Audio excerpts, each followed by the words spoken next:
Bonjour à tous et bienvenue dans votre podcast préféré de l'ombre à la lumière. Je me présente, je m'appelle Anthony, je vais être votre chroniqueur pour aujourd'hui.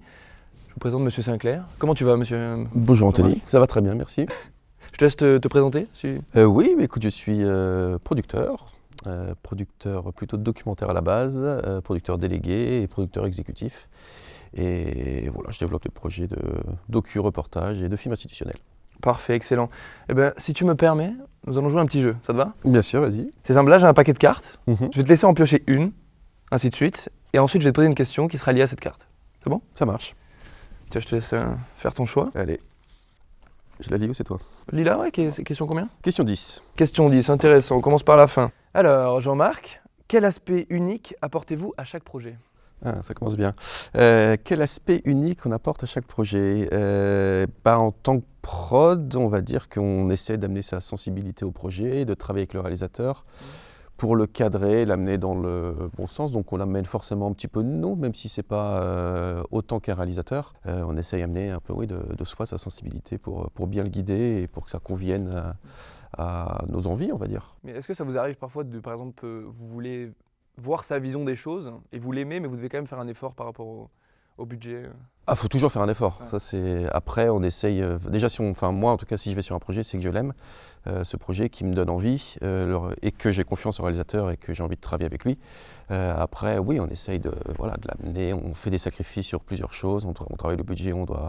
C'est pas notre film. Après, c'est le film du réalisateur. Donc, on doit s'adapter au réalisateur à ses envies à lui. Mais voilà, on essaye que ça convienne à ce que nous on veut faire aussi. Parfait. Vous êtes excellent. Je vais vous laisser piocher une nouvelle carte. Allez. Hop. C'est dans l'autre sens. Question 9, on fait à l'envers. Question 9, décidément. Quel conseil donneriez-vous à un producteur débutant? Un conseil à un producteur débutant, je dirais de s'accrocher parce que c'est compliqué comme métier. C'est un milieu qui n'est pas facile, où il y a beaucoup de requins, il y a beaucoup de gens qui veulent pas que vous soyez à leur place et qui veulent pas que vous travaillez, on va dire, et qui demandent beaucoup. En fait, le gros problème de producteur, c'est quand vous commencez, vous avez zéro expérience et c'est un métier qui demande beaucoup d'expérience, beaucoup plus que les autres, du relationnel, beaucoup de connaissances qu'on n'apprend pas forcément en école, qu'on n'apprend pas sur un tournage, mais en travaillant dans la prod, qu'on apprend en se trompant. Je pense notamment à tout ce qui est production déléguée, aller chercher l'argent. Déposer des dossiers au CNC, j'en ai déposé des dizaines et des dizaines, j'ai eu pas beaucoup d'aide. Écrire des notes d'intention, comme j'arrête pas de vous dire, toutes ces choses-là. C'est très compliqué, comprendre comment ça fonctionne, savoir taper aux bonnes portes, se prendre beaucoup de vent. C'est dur pour l'estime, c'est dur.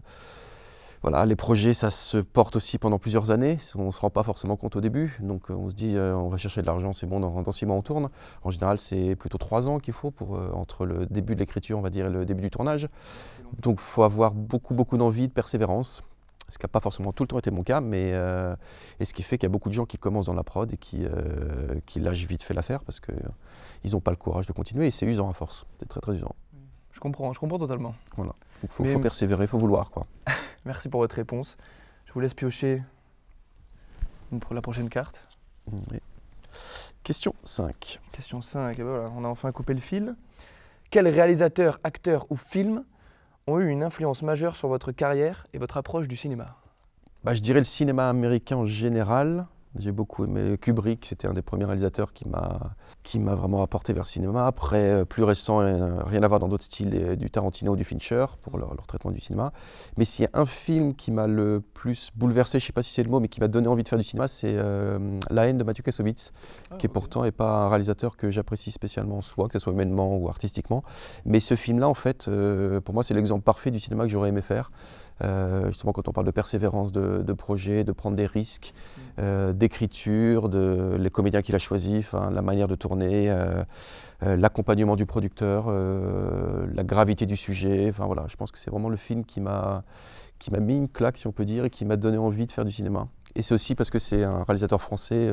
Moi, j'ai grandi en région parisienne, même si je n'ai pas grandi dans les cités. Voilà, c'était un cinéma qui était beaucoup plus proche que nous, plutôt que Kubrick ou Fincher ou Tarantino. Donc, qui parlait beaucoup plus. Et je me souviens l'avoir vu au cinéma, alors je devais avoir, 16, 17 ans, un truc comme ça. Ah oui, vous étiez jeune. Et j'étais jeune à l'époque, ouais. Et c'était la plus grosse claque. Je pense que je suis sorti du cinéma où j'ai pas trop compris ce que j'ai vu. Il m'a fallu quelques jours, quelques semaines, on va dire, pour me rendre compte de ce que c'était. Et après, je l'ai revu quand il est sorti en DVD. ou peut-être VHS à l'époque, je ne sais plus. Mais, et c'était voilà, vraiment une claque. Et là, je me suis dit, c'est ça que j'ai envie de faire en fait. C'est vraiment ce genre de cinéma et c'est faisable parce que c'est à côté de chez moi. Quoi, en fait. Oui, finalement, Donc, c'est pas très loin, quoi. C'est pas très loin, c'est une histoire très humaine, très sociale. Donc ça m'a plu et une réalisation qui est incroyable. Donc, voilà. Bah écoutez, je vais vous décevoir, je l'ai pas vu, mais du coup vous m'avez donné envie de le regarder. C'est une honte. Donc je vous invite aussi à aller le voir si vous l'avez pas vu. Mais on va l'étudier ensemble cette année Voilà, normalement. je le regarderai directement en rentrant chez moi. Je penserai à vous. Prochaine question. Allez. Question 2. Question 2. Ton tournage le plus marquant? Comme, il y en a plusieurs, après j'en vois 3 qui reviennent. C'est 3 documentaires. Alors je le fais dans le désordre. Je peux en dire 3 ou pas? Je vais vite sur chacun. Le 3e, c'est un tournage en Équateur. On a filmé un gamin qui avait 6 ans, je pense, même pas 5 ans, qui travaillait dans des décharges à ciel ouvert. Donc c'était un peu dur, il y avait des vautours, il y avait des vaches, il y avait des détritus dans tous les sens, c'était vraiment dégueulasse. Et on s'est retrouvés là-dedans et et fin de journée, je me souviens qu'on ne savait plus où se mettre. En fait, on était au repas, on n'arrivait pas à manger, on se regardait sans parler avec la personne avec qui je tournais, avec cette odeur qui nous imprégnait. C'était vraiment la misère humaine dans tous les sens du terme. C'était très marquant. Et après, à Execo, il y a le tournage que j'ai fait en Palestine pour la dimension humaine et sociale. Voilà, le drame que sont en train de vivre, c'est d'autant plus d'actualité.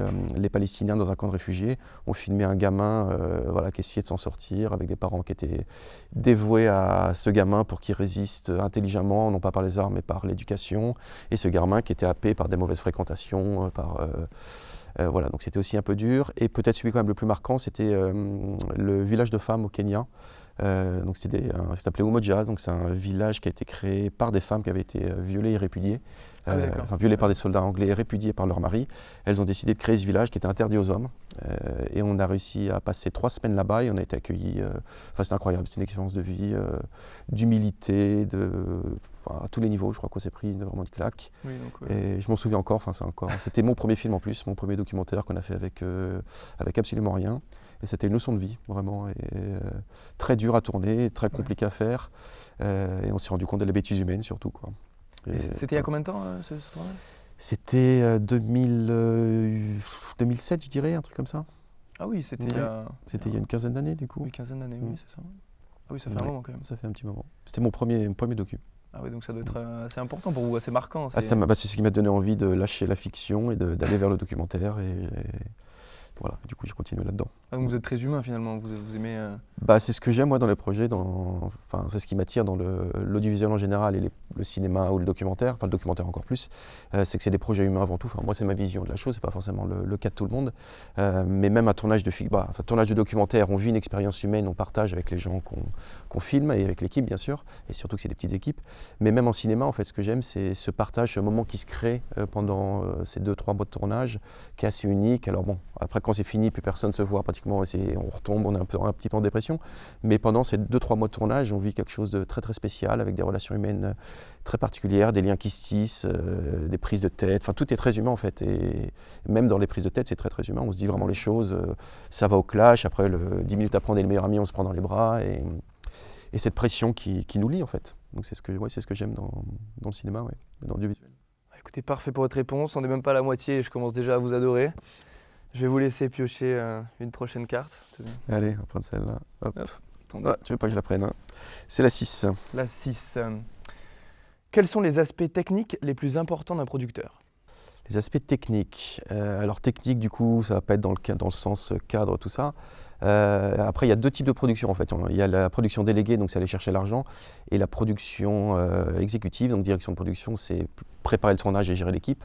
Le côté le plus technique, en tout cas pour moi, ça va être tout ce qui est pour le côté délégué, aller chercher de l'argent, c'est comprendre où est-ce qu'il faut aller chercher de l'argent. Faire un plan de financement en soi, c'est un petit tableau très simple. On dit je vais prendre de tel argent ici à droite et à gauche. Mais dans l'application, c'est très très très compliqué. Aller voir les chaînes, moi c'était le côté que j'aime le moins. Il faut leur vendre votre projet. Vous avez une chaîne comme Arte va vous prendre 15 projets par an. Et ils en reçoivent, je sais pas, j'exagère peut-être, mais une centaine par mois. Donc il faut réussir à les convaincre. Quand vous commencez, vous n'êtes rien, vous n'êtes personne. Même après, vous avez une concurrence énorme. Pour moi, c'est vraiment le côté le plus technique. Aller chercher cet argent, savoir où frapper, comment et convaincre. Et c'est très très compliqué. Et en termes de direction de production, ça touche tellement de choses. Moi je dirais que le plus technique, c'est vraiment tout le côté embauche, URSSAF, ce qui n'est pas le plus passionnant. Oui, non. Tout le côté très très administratif. Alors vous avez des gens pour vous encadrer quand vous êtes un producteur aguerri, mais quand vous commencez, vous devez tout gérer, que ce soit les payes, déclaration d'URSSAF, il y a toujours un truc qui tombe à droite à gauche que vous ne connaissez pas, et si vous faites la moindre erreur, ça peut vous coûter cher, quoi. Et c'est vraiment pas le côté le plus passionnant du métier, je trouve, personnellement. Oui, je pense que beaucoup de personnes partageront votre avis. Je pense aussi. Prochaine question. Allez. Question 7. Question 7. Est-ce que le producteur joue un rôle dans l'identité visuelle d'un projet?